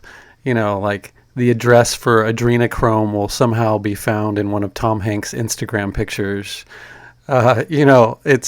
It seems to just be leading people on. And what I don't like about it is it's very divided. It's divisive. It splits people up. It has an allegiance to a side. Yeah. And I think the only way that any of us are going to get out of this is to do away with sides altogether. Yeah, well, it's back to the mirror, isn't it? The world we're looking at is behind us and inside us. It's not over there. And that's the fundamental step that is entirely inconsistent with looking to saviors. So if QAnon was, and they've co-opted Anonymous as well, which, although I have my doubts about Anonymous, it certainly felt like it had something creative and spontaneous about it. And certainly it was not about leaders. The whole point was anonymity. No name fags allowed. So yeah, the need for a savior. I mean, I find it even hard to take it seriously at all that somebody would think Donald Trump was anyone's savior. But even if it was, somebody that I thought was great, I would say this is a really bad step to be taking, looking towards somebody out there to sort things out, looking to the very same system, that has created all these problems to fix them. Exactly. It's not like Trump's hands are clean either. I do have to admit that there is a sort of a prankster part of me that if all of that turned out to be true, ha ha ha, wouldn't it be funny for us, somebody totally unsuspecting and seemingly inept to be able to pull such a thing off. Although I doubt that will ever occur, but I don't know what this thing would be, though. yeah, sure. Right? What would it be? Somehow, all of this machinery of this world that we've created to suddenly be serving the good guys, the imaginary good guys. Which, number one, they are. Where are they? If Donald Trump is their representative, well, okay, it's clearly we've got some different standards here. But number two, the machinery itself was being created to serve specific social, ideological, political agendas. I mean, it's a war engine, basically. It's an economic war engine. It's a war-based economy, and etc. I mean, we'd take hours to try and get into all the different aspects of how our technocracy or technocratic society is like designed around principles of tyranny and hierarchical control. It would be almost totally useless in a natural, healthy, loving human society. I think almost all of it would be. I agree. Because it's like a house of cards. You could say, well, we could keep the technology, we could keep this, but you can't. I mean, this is one of the deepest things I've ended up with, is the society we have now, the good of it, which is great. It's so convenient. Things are so easy. It's so comfortable. There's so many good things in our society. If we made a list, there are so many good things that we wouldn't want to lose, to have to go back to, hunting and gathering. But it's highly possible that all that's good in our society depends on this hierarchy of abuse.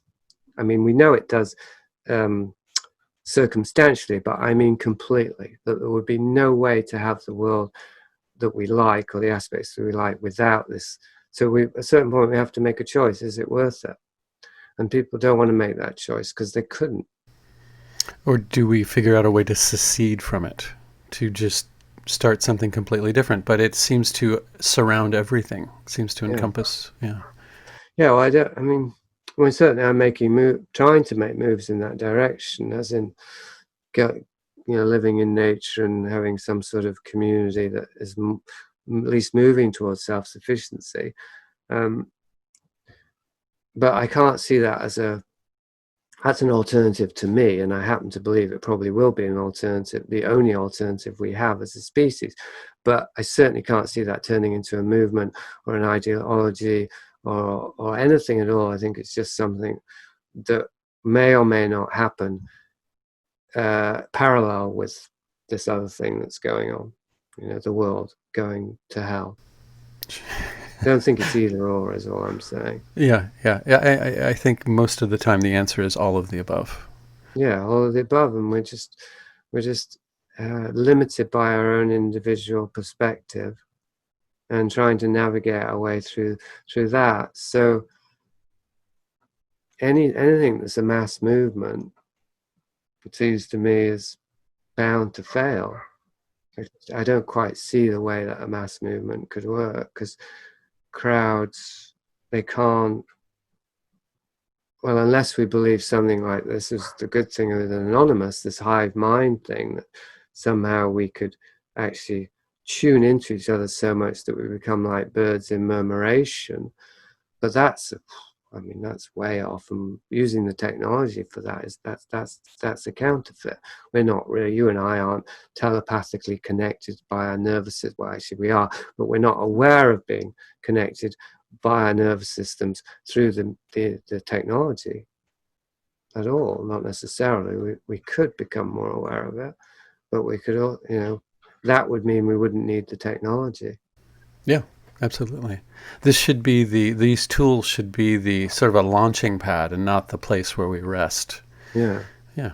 An example of what could be, or what, where we could go with something. Okay. I want to be mindful of your time, and we're really close. We've come quite off track, haven't we? It's 1:05. Yeah, I got about 10 minutes. So yeah, I guess we need to wind up. Sure. Do you want to end it with maybe what it was that eventually led you to be disenchanted with Strieber and his narrative not adding up, or? Well, I think that that was happening inevitably, and that Strieber was an aid in that regard. It was after writing about Strieber that I started to look at Castaneda as well. I mean, the two things developed more or less in tandem, because I started to question Strieber, and then I must have just organically thought, oh, wait a minute, what about Castaneda? And so on. So it started a chain reaction that was part of a much larger process, which I would say during the writing of Prisoner of Infinity did spill out into my environment. And I write about it in that I took on a crack house to renovate it and move in there.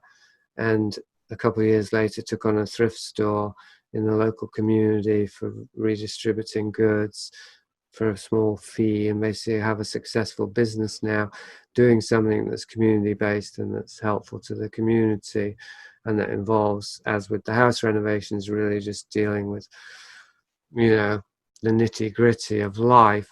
So there was and this all began in my 40th year when I met David Sean and my wife. So there was not in the same room at the same time, in the same period. There was, I think there was some, and also there was a time where I was physically very ill from chronic fatigue syndrome, really suffering a lot from physical affliction, which had gone on for 20 years.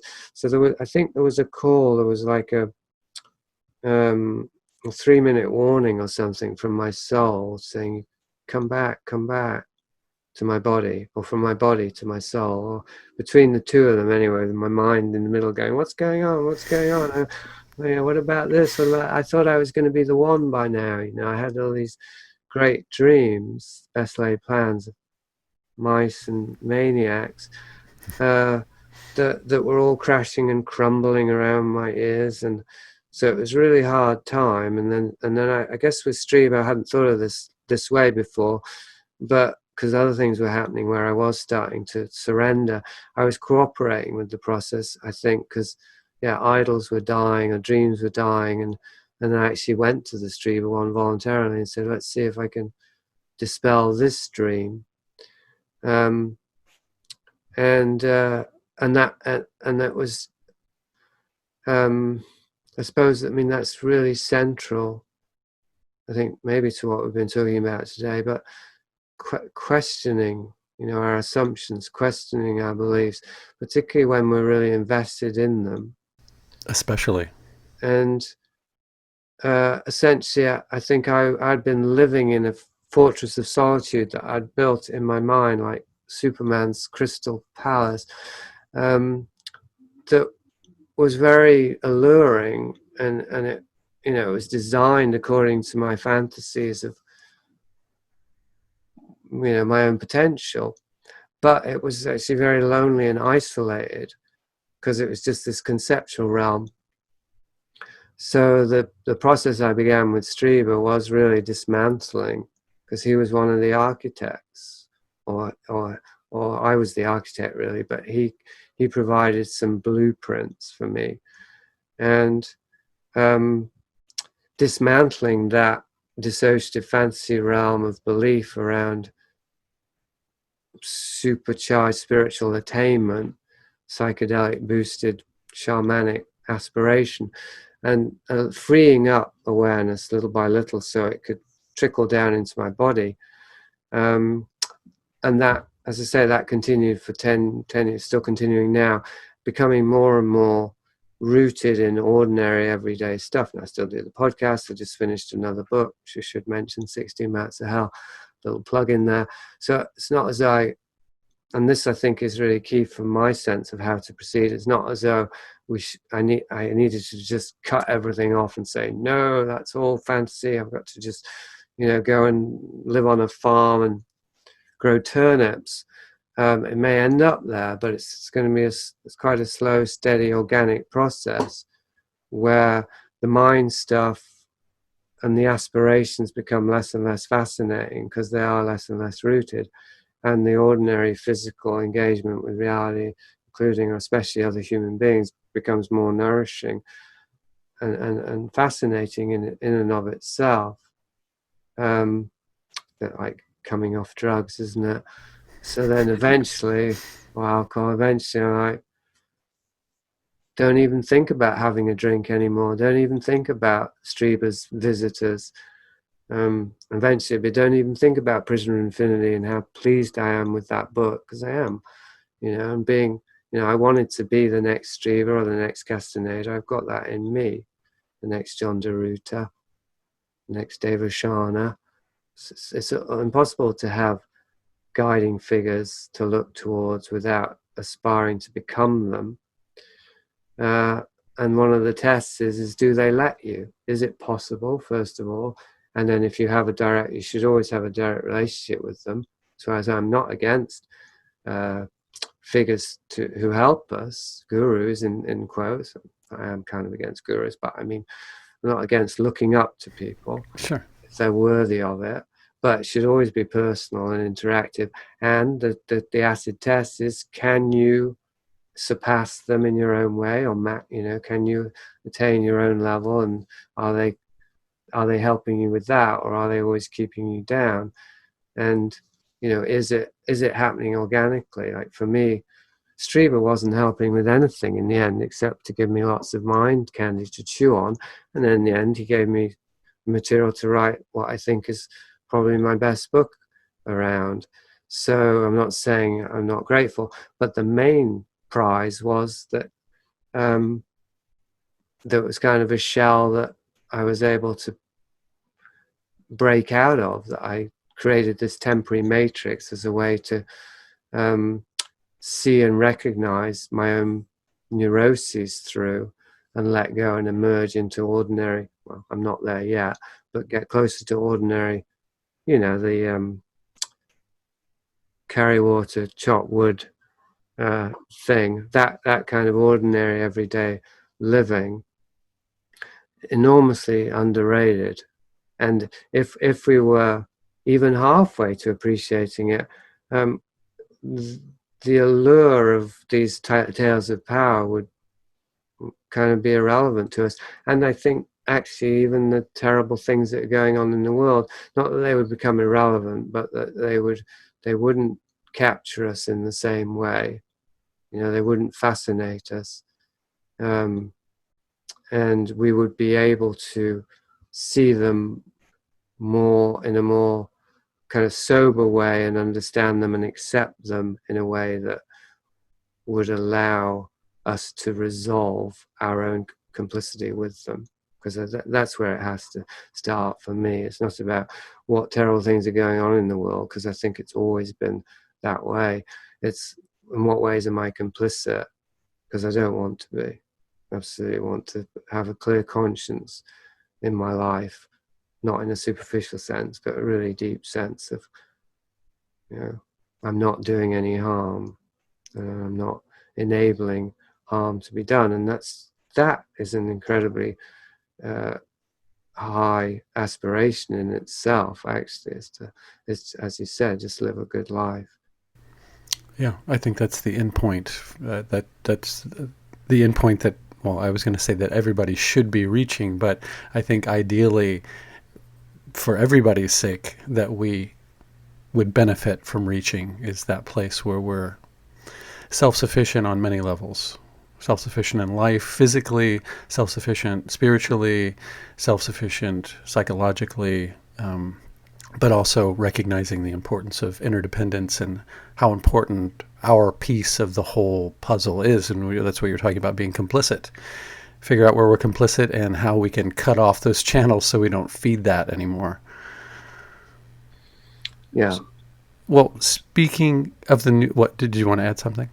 Just how unusual that is. I mean, to find a single human soul who's become that free and autonomous and clean and clear is, very, very rare. So, so the very baseline of just living a good life individually and collectively, we're quite far from it. Even just that baseline. So ideas about changing the world seem to me just crazily premature. I agree. And many people who seek to do it the most foolhardily, often are the most misguided because they have issues that they haven't dealt with, and they're just slinging them all over the world or all over their community thinking that they're doing good, but really they're just passing the flaming bag of shit that they haven't put out and dealt with and turned to fertilizer onto somebody else and letting them figure it out. Yeah, or it's their cover story for doing bad stuff. Yeah. That too, yeah. I agree. So, your new book, what is it briefly, since you don't have much time, and where can people pre-order it? Yeah, they can pre-order now. So it's 16 Maps of Hell, The Unraveling of Hollywood Superculture. It's the final book in this series, I think, of mapping hell. And it's hardback, paperback, audio book, and I'm publishing it myself, so it's going to be limited, I think, currently to 300 copies, might go up to 400. I've raised £11,000 as of today, and it's going to go to the printers probably, certainly I hope by the end of September. So that would be the time to pre-order. There will still be copies. There'll be extra copies. I haven't pre-sold all of them by any means yet, but preferably before September, or certainly within the next few months. I anticipate probably selling them all within the next few months. So it doesn't mean there won't be a second edition. There might be, but the current one will be signed by me. Probably always will be, actually, if I'm the only publisher. So there's that, and then there's my podcast, The Liminalist, the podcast between, and also I always like to hear from listeners directly, so you can email me, Jason with a U at protonmail.com, if any of this has been useful to you. Fantastic. It has definitely been useful to me, and I appreciate you taking the time to talk. And I look forward to reading the next in this series of 4 so far, Vice of Kings. I highly recommend Prisoner of Infinity to anybody. I'll have the links on all of the stuff that you talked about and where you can get it in the episode notes. Jason, thank you so much. Thanks, Chris. I'm going to run and take care of my customers. Yes. And I will dive into the next book soon, and we'll meet again in the not too distant future to converse further.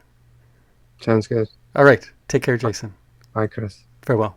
Well, that was a very fun conversation to have with Jason. I very much appreciate him taking the time to do that. And as these books progress, they are more and more engaging. So I cannot wait to launch into Vice of Kings and then into his latest book, 16 Maps of Hell, which is going to be published, well, probably around the time that this podcast actually goes live, the end of October. So I highly suggest getting any of Jason's work, but particularly from Seen and Not Seen on, because if you're interested in the socio-spiritual engineering, a lot of these books have to do with that dynamic on lots of different levels. So I highly recommend them. Visit Jason's site and listen to The Liminalist, his podcast, which is also really, really well done and very engaging. And those links will be in the episode notes. I really hope that you were able to get something from this episode and maybe stirred up some thoughts in your mind. And at the very least, an interest in Jason's work. I think he deserves a lot more airplay than he gets, and hopefully I can aid in that in just a tiny little way by reaching the people that I reach through this podcast. If you like what you've heard, there are lots of ways that you can contribute, the most tangible probably being financial. And you can go to www.patreon.com/themeltpodcast in order to initiate that process. There you can find ways to contribute monthly to The Melt, starting at $1. And at this point, anything from $1 up, you all get access to the same stuff. I'm trying to not make this a hierarchy. I'm trying not to hold back information that I think is valuable, or I wouldn't be doing this in the first place. To people, especially to people who don't have much money. I know what it's like. There have been years in my life where I felt like supporting a podcast was an extravagance. But I think part of that too is that often there are certain pay grades that are very static. And I think it's important to be able to accommodate everybody. At the same time, I don't have a whole lot of incentives at this point to lure people materially to contribute to the podcast. I don't have t-shirts or mugs or anything like that. I'd love to have those things in the future for sure. Because I appreciate things like that myself. So at this point, it's just because you feel strongly about what you hear and you want to contribute.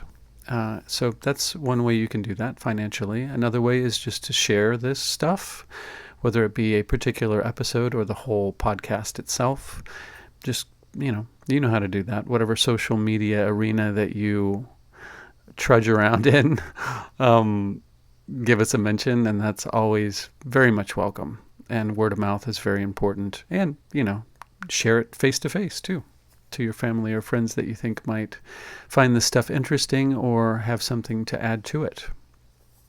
And now you can comment on individual episodes on the website. So I hope to get some interaction and dialogues and discussions started about things that we talk about here on The Melt. The whole idea of this is to bring people together. I mean, the ultimate goal, and I think the ultimate, one of the reasons to exist in this world, in this life, is to unify.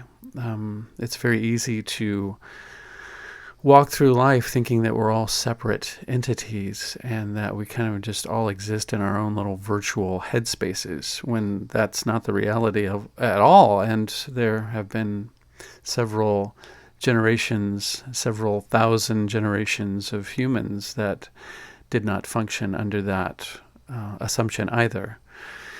We are all one. Literally, we all come from the same place. We all go back to the same place, or series of places. And there is absolutely no reason for infighting or division or thinking that anybody should be, or there is a reason to be against anybody else. I know that's may seem very idealistic, but why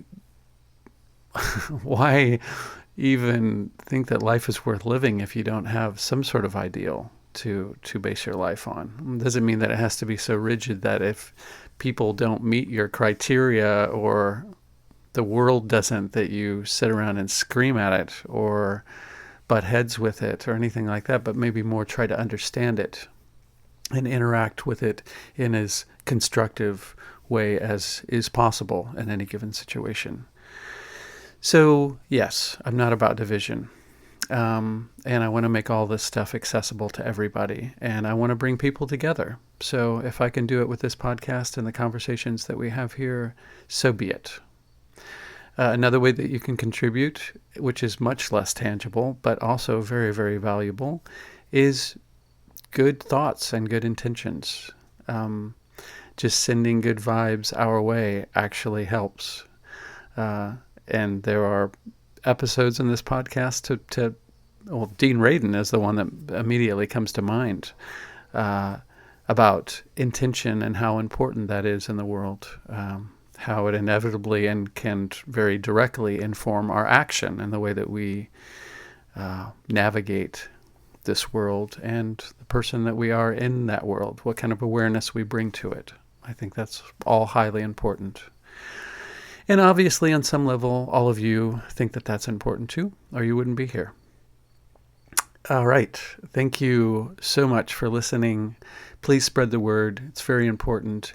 And feel free to comment on the website now. And I'm also always taking stories that people have had about firsthand experiences of the sorts of things, or with the sorts of things that we talk about here. And you can send those recordings of your stories to themeltpodcast@gmail.com. And I believe that covers it. There is fantastic stuff coming up around the corner, and I think I'm booked almost through the end of the year. So I can't wait to get all of this stuff out to you. Exciting things in the works. Thank you so much for listening, and until, well, 2 weeks from now, take care.